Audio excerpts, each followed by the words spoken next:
संपर्क में है।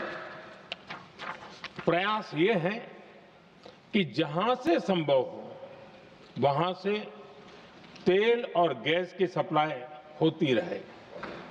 भारत सरकार गल्फ और आसपास के शिपिंग रूट्स पर निरंतर नजर बनाए हुए है।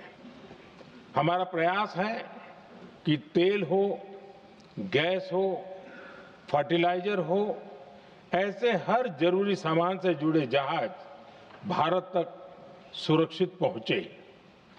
हम अपने सभी वैश्विक सहयोगियों के साथ निरंतर संवाद कर रहे हैं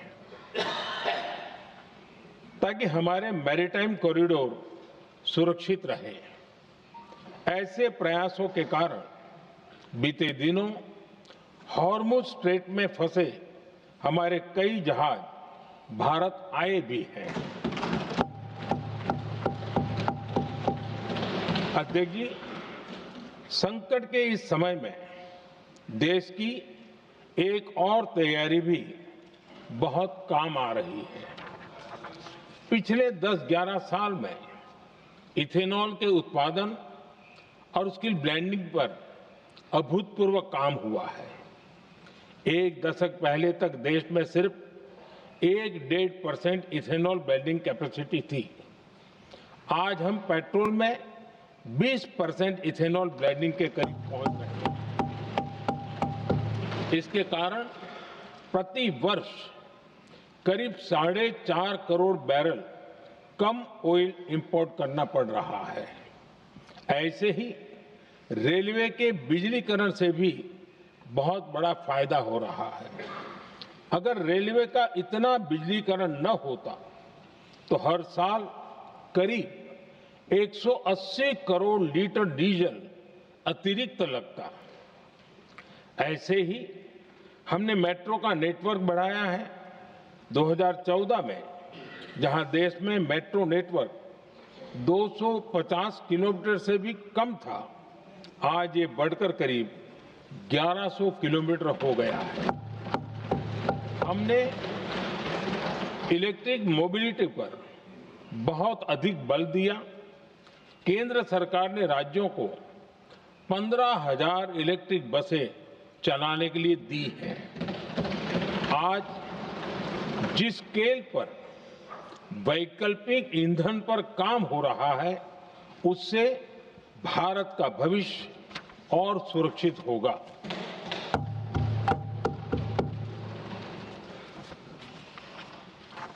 आदरणीय अध्यक्ष जी, हम जानते हैं कि एनर्जी आज इकोनॉमी की रीढ़ है और ग्लोबल एनर्जी नीड्स को पूरा करने वाला एक बड़ा सोर्स वेस्ट एशिया है।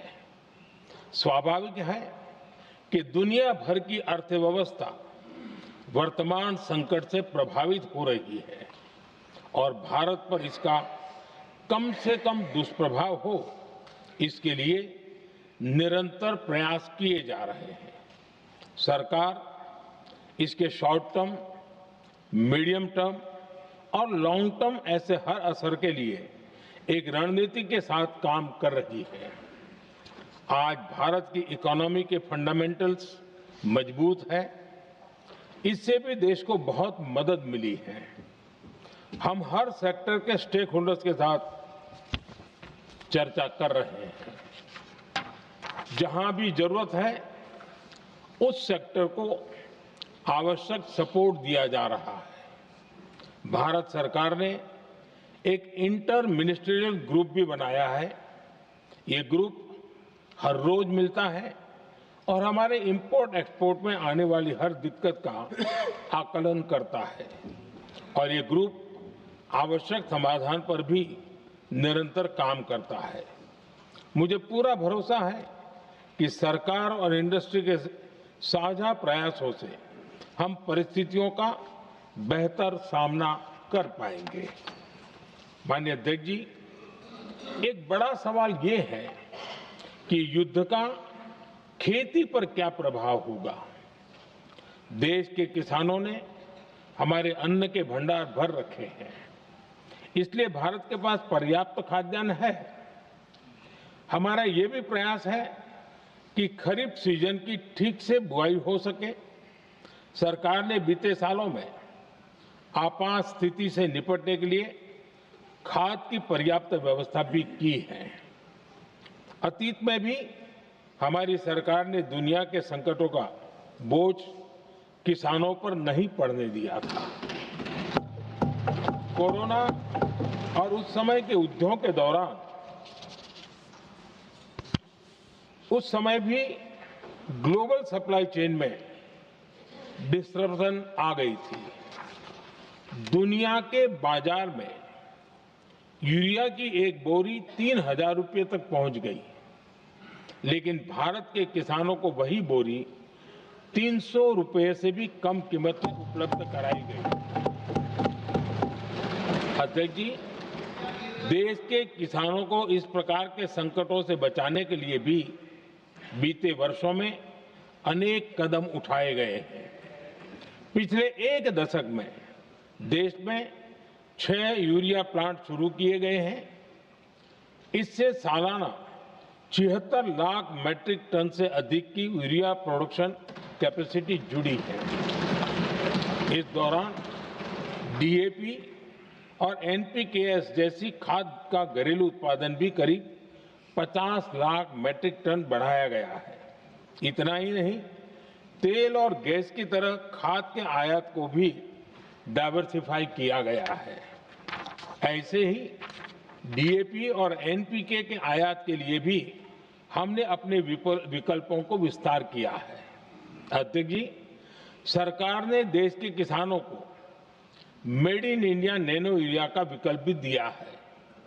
सरकार किसानों को प्राकृतिक खेती के लिए भी प्रोत्साहित कर रही है। पीएम कुसुम योजना के तहत किसानों को 22 लाख से ज्यादा सोलर पंप दिए गए हैं। इससे भी डीजल पर उनकी निर्भरता कम हुई है। मैं सदन के माध्यम से देश के किसानों को विश्वास दिलाता हूं कि सरकार किसानों की हर संभव मदद करती रहेगी। आदरणीय अध्यक्ष जी, युद्ध का एक बहुत बड़ा चैलेंज